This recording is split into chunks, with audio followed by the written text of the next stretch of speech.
mal ganz kurz. Soll das heißen, du trennst dich jetzt? Das war's, oder?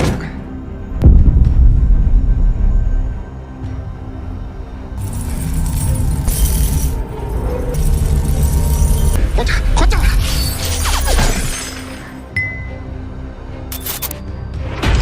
Fick diese verdammte Dreckige!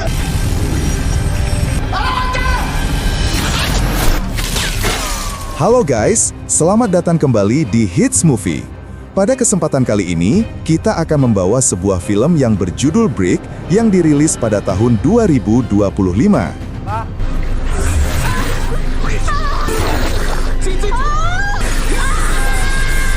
Film ini menceritakan tentang sebuah kota yang seketika saja tertutupi oleh batu bata misterius yang entah dari mana asalnya. Namun bagaimana kisahnya? Tanpa basa-basi lagi, langsung kita simak alur ceritanya.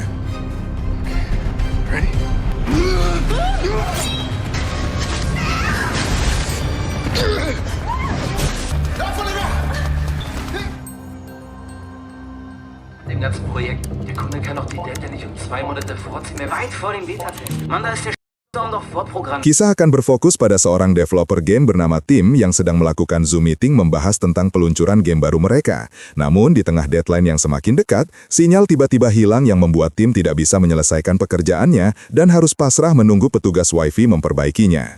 Wir brauchen Feedback.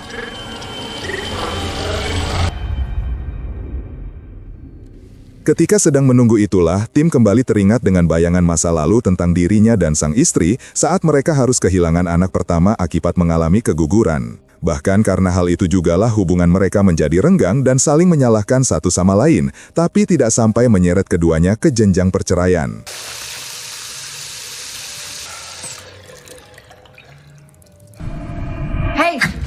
Dan inilah sang istri yang bernama Olivia, melihat suaminya sedang mumet karena game yang dibuat tak kunjung rampung, ia mengajak Tim makan di luar sambil menunggu sinyal kembali normal. Secara kebetulan mereka berpapasan dengan tetangga kamar bernama Anton yang tampak buru-buru entah karena apa, termasuk sang pemilik apartemen yaitu Friedman dan langsung menanyakan penyebabnya kepada beliau.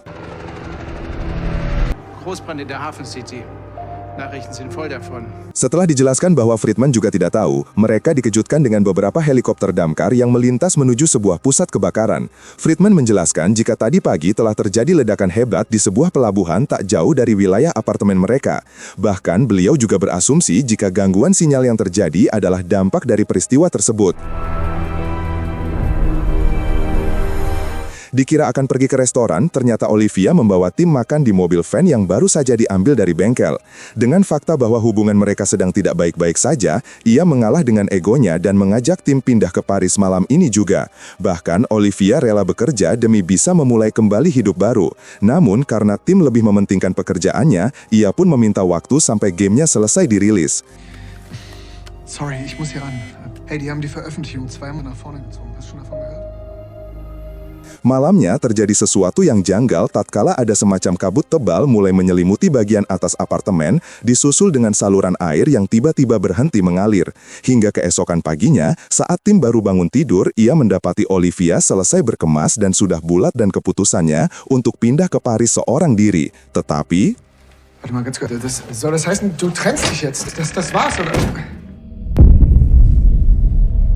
Entah lelucon macam apa yang sedang terjadi. Pintu keluar yang tadinya normal, kini sudah tertutup rapat oleh benda padat hitam seperti tumpukan batu bata dengan pola tidak teratur. Sempat memeriksa CCTV namun hanya menampilkan gambar gelap. Tim kembali dibuat terkejut saat mengetahui jika seluruh ruangan sudah tertutup tembok hitam yang entah benda apa itu.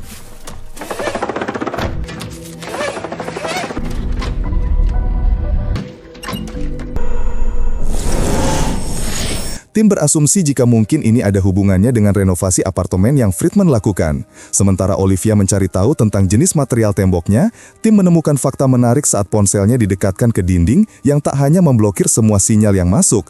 Tembok ini juga memancarkan sinyal elektromagnetik yang sangat kuat, bahkan sampai membuat layar ponselnya mengalami glitch yang sangat parah. Das ist kein Flüssiggenät. Was ist das für ein Material? Warum baut man so eine Wand? Penasaran dengan benda hitam pekat yang ada di hadapannya, Olivia mengambil sebuah bor dan mencoba untuk membobolnya. Tetapi...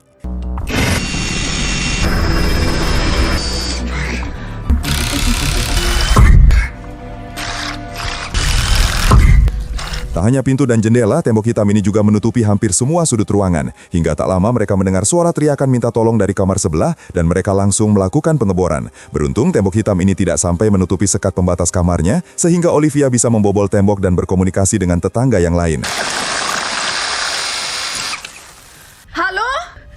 Hey, Hi. hey, Ist alles okay bei euch? ich gebe jetzt erstmal. Tetangga yang bernama Anna dan Marvin menjelaskan jika mereka juga tidak tahu apa yang sedang terjadi. Saat terbangun di pagi hari, mereka mendapati seluruh ruangan sudah tertutup oleh tembok bata hitam, di mana masalah lain kembali muncul saat sumber air yang memasuk apartemen ini juga tiba-tiba berhenti mengalir. Disusul juga dengan Olivia yang menyalahkan tim gara-gara tidak segera pergi ke Paris tadi malam, seketika membuat tim kesal. Das komplett mit Bauplan verhüllt ist!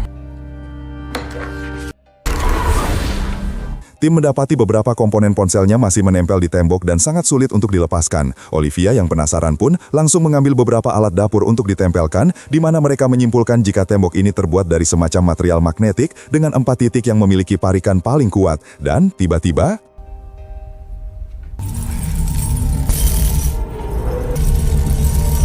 Runter! tembok itu langsung bereaksi saat ada besi yang menempel dan memantulkannya dengan gaya tekan sangat kuat. Beruntung tim keburu menyadari hal tersebut dan berhasil menyelamatkan Olivia.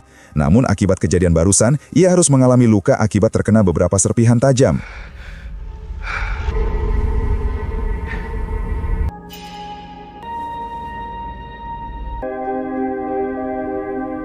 Tak lama mereka mendengar ada yang berteriak minta tolong. Sehingga dengan cepat, tim dan Olivia membongkar tembok sekat pembatas dan mendapati Anna sudah terbujur lemas di pinggir kasur. Entah apa yang baru saja terjadi. Marvin tiba-tiba muncul dari belakang dan menyerang tim yang sedang lengah.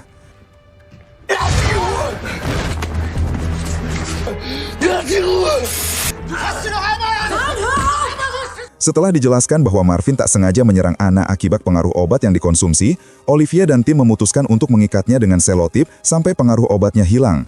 Sementara para ladies akan berjaga di ruang tamu, tim mulai menyusuri seluruh ruangan untuk mencari petunjuk atau benda lain yang bisa mereka gunakan untuk menghancurkan tembok hitamnya.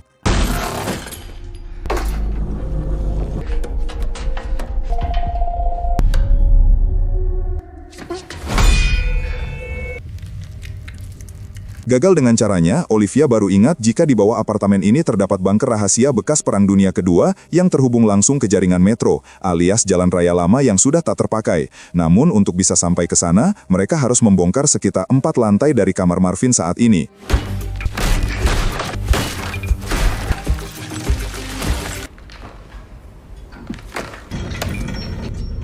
Verpiss dich wieder nach oben.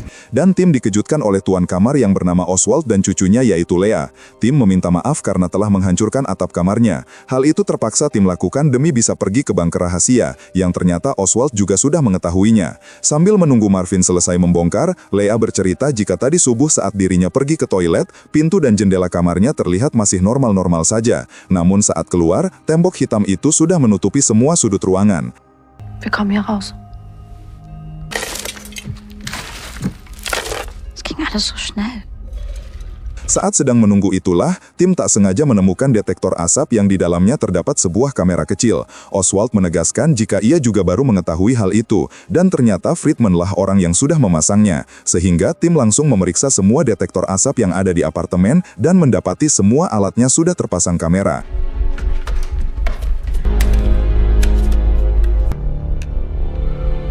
Da sitzen irgendwelche superreichen Wichser. Und euer Vermieter ist der Game Master. Ja, so sie. Curiga jika Friedman adalah dalang dari semua ini, Olivia menunjukkan lokasi kamar beliau yang kebetulan bersebelahan dengan kamar milik Oswald. Selesai membongkar sekat pembatas, mereka dikejutkan dengan penemuan mayat Friedman sudah bersimbah darah dengan kedua lengannya yang hilang entah kemana, termasuk ponsel miliknya yang masih menyala dalam keadaan mode kamera.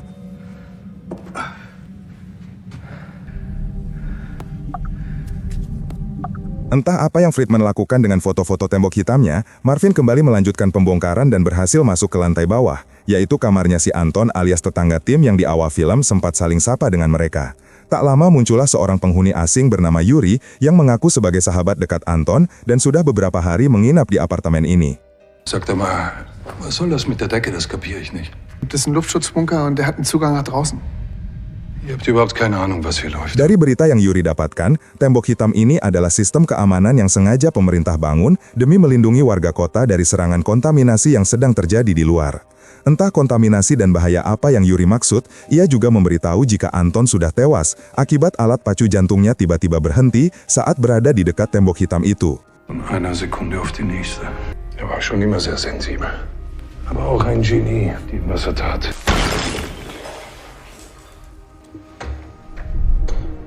Dan inilah bunker yang dimaksud.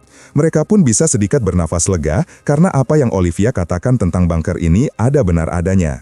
Menggunakan martil yang dari tadi mereka bawa, Olivia mulai menghancurkan besi gembok penghalang agar bisa secepatnya keluar dari sini. Tapi tebak apa yang mereka temukan di luar?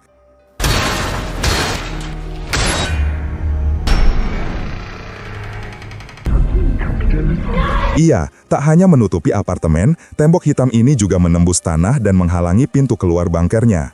Muak dengan semua kebuntuan yang mereka alami, Marvin merebut palu dan memukul-mukulkannya pada tembok. Padahal jelas-jelas itu percuma saja, di mana aksinya seketika terhenti saat si kakek menenangkan Marvin sambil menodongkan pistolnya. Namun,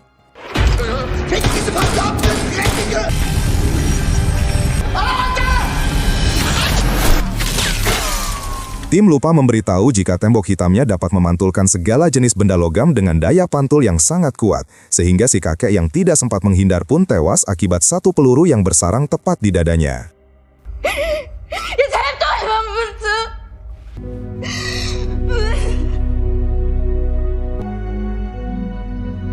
Dengan fakta bahwa tak ada jalan keluar selain mengetahui cara membuka tembok hitamnya, tim mengajak Marvin dan Anna kembali ke kamar Friedman untuk mencari petunjuk. Sementara Olivia dan Lea, mereka akan melakukan pencarian di kamar Anton.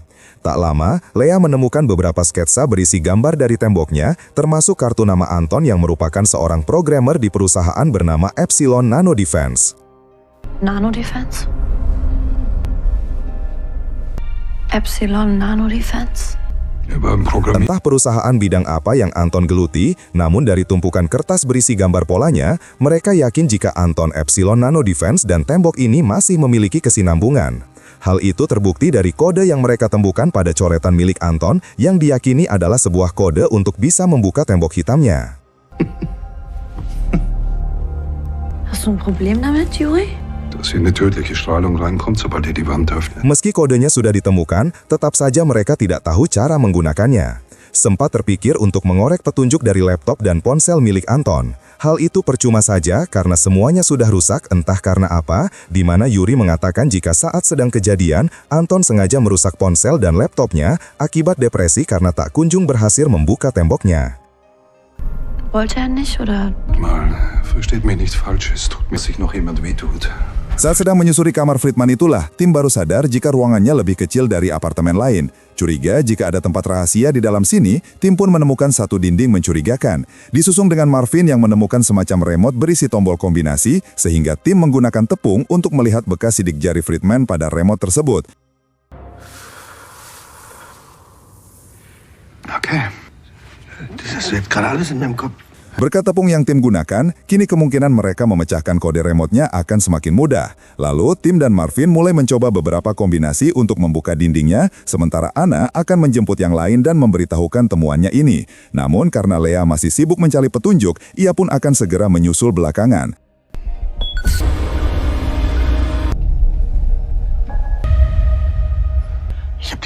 Dan inilah ruang rahasia milik Friedman. Terdapat banyak sekali monitor CCTV yang digunakan untuk menguntit para penghuni apartemen. Namun yang jadi pertanyaan adalah, jika Friedman memang dalang dari semua ini, bagaimana ia bisa tewas lebih dulu dan di mana bekas kedua potongan tangannya berada? Klick da mal drauf.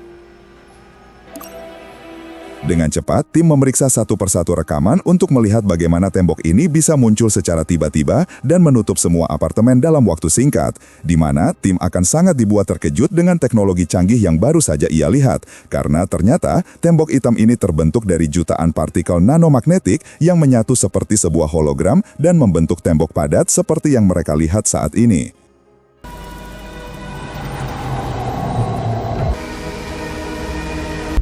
Kann mir irgendjemand erklären, Di saat yang sama di lantai bawah, Lea yang penasaran dengan kematian Anton, ia mulai membuka kain di lehernya dan menemukan memar bekas cekikan yang entah siapa pelakunya. Tapi saat tim sedang memeriksa CCTV di kamar Anton, mereka baru sadar jika Yuri tak ada di sana.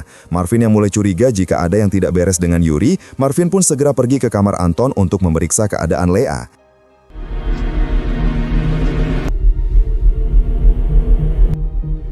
Juri? Was machst du da? Dan benar saja, Marvin mendapati Yuri sedang membakar semua sketsa Anton dan mencoba menghilangkan petunjuk termasuk Lea yang kini sudah membujur kaku tak bernyawa. Yuri menjelaskan jika ia terpaksa membunuh Anton dan Lea bukan apa-apa, Yuri hanya berusaha melindungi yang tersisa di apartemen ini agar tidak berusaha keluar, karena ia yakin jika di luar sana sedang terjadi perang kimia yang membuat semua orang akan terkontaminasi racun mematikan. Dann sorge ich dafür, dass sie das auch tut. Bist du krank, Mann? Du hast sie umgebracht! Tepat sebelum kematiannya, Anton terlihat membawa ponsel dan memotret-motret tembok hitam menggunakan flash dan berhasil membukanya. Namun saat Anton akan pergi, muncullah Yuri yang mencegah dan langsung mencekiknya hingga tewas. Sadar jika saat ini Marvin dan Lea sedang dalam bahaya, mereka pun segera menyusul untuk menyelamatkannya.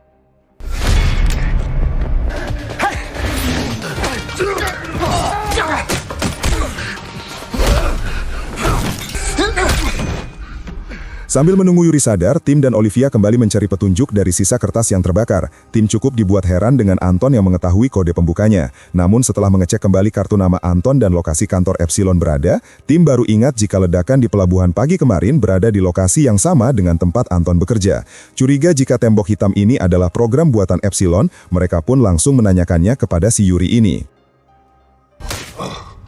Aufwachen, du Arsch. Haben die die Wand gebaut? Dan benar saja, Epsilon Nano Defense sengaja membuat tembok hitam ini sebagai bentuk sistem pertahanan terhadap segala bentuk serangan seperti atom, senjata biologis, atau serangan kimia mematikan. Berbeda dengan Yuri yang meyakini bahwa saat ini di luar sedang terjadi peperangan. Namun Anton justru menganggap jika ini adalah malfungsi sistem akibat dampak dari ledakan yang terjadi di pelabuhan. Sehingga ketika Anton berhasil membukanya dan akan mengkonfirmasi langsung pada pihak perusahaan, Yuri yang sejak awal parnoan pun dengan tega membunuh Anton hanya demi keselamatannya sendiri. Aber du glaubst, es ist ein Ernstfall. Hey Leute! Untuk mengetahui kebenarannya, mereka kembali memeriksa CCTV saat Anton membuat sebuah program untuk ponsel dan pergi membuka temboknya. Mereka melihat Anton memotret-motret dinding menggunakan flash kamera. Tim menyimpulkan jika dalam tembok hitam itu terdapat sebuah kode optik yang bisa dibaca oleh sebuah ponsel atau semacam kode QR. Di sini jugalah, tim akhirnya sadar jika sebuah cahaya adalah sama-sama gelombang elektromagnetik yang akan memberikan reaksi pada tembok hitam tersebut.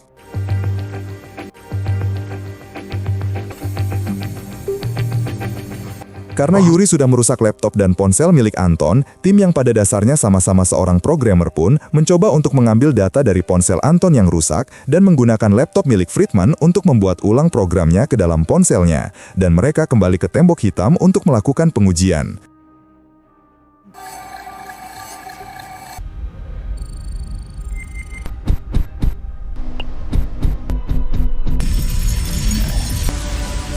Dan tim berhasil membuat temboknya bereaksi, tapi tidak sampai membukanya.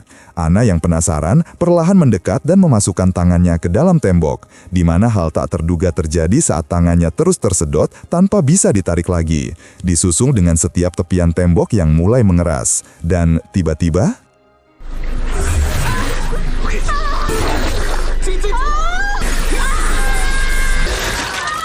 Ternyata tubuh Ana terpotong menjadi dua akibat tersedot oleh tembok hitamnya, di mana Yuri hanya bisa tertawa karena mereka tidak mau mendengarkannya. Marvin yang kesal pun langsung menembaknya saat itu juga, dan Marvin memutuskan bunuh diri setelah sadar bahwa dirinya sudah tidak punya siapa-siapa lagi.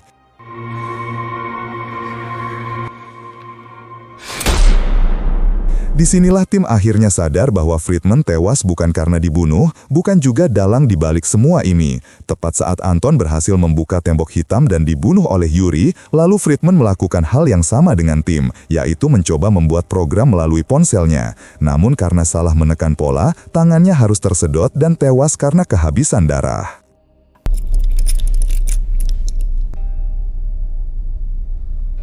Beberapa saat merenung setelah kematian rekan-rekan mereka, Tim dan Olivia kembali memutar otak untuk memecahkan kodenya dengan fakta bahwa mereka tidak bisa asal pencet. Olivia sadar bahwa setiap tombol yang ditekan akan mengeluarkan jumlah kilatan cahaya yang berbeda, sehingga mereka kembali membuka CCTV Anton untuk menyesuaikan urutan tombolnya. Die unterste. 2. Von der hier ausgehend im Uhrzeigersinn. Setelah beres memecahkan urutan tombolnya, Tim dan Olivia kembali ke bawah untuk membuka temboknya. Namun yang mereka tidak sadar adalah Yuri masih hidup karena tembakan yang Marvin layangkan ternyata tidak tepat mengenai jantungnya. Sehingga... Ready?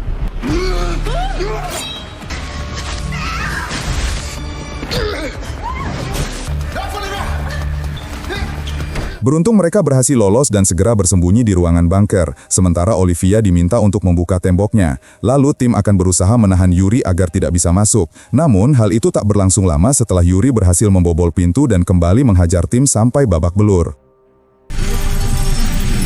Sie öffnet sich! Sie geht auf!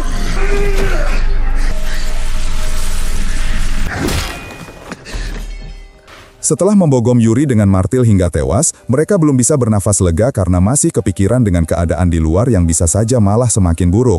Namun sejauh ini mereka tidak merasakan dampak apa-apa setelah temboknya terbuka, sehingga daripada mati kelaparan dengan tetap bertahan di dalam apartemen, mereka memutuskan untuk nekat pergi keluar.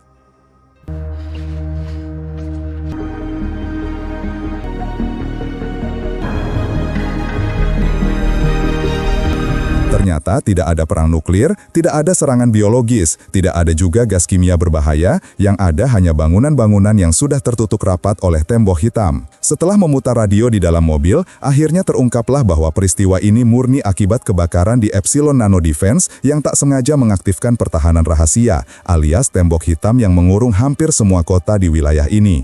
Dan film pun tamat dengan ending yang penuh kesalahpahaman.